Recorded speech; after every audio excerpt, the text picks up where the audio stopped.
Primary کا معنی ہوتا ہے بنیادی، اولین اور اصل۔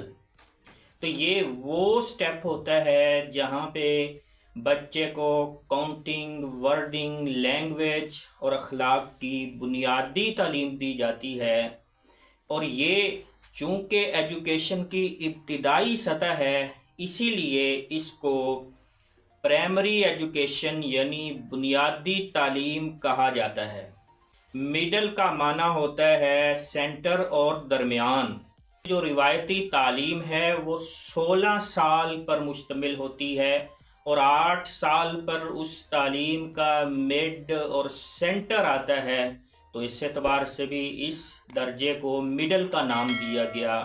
میٹریکولیشن کا معنی تھا داخلے کی شرط، چونکہ میٹرک وہ سٹیپ ہے جو یونیورسٹی میں ایڈمیشن کے لیے بنیادی شرائط میں داخل ہے، تو اس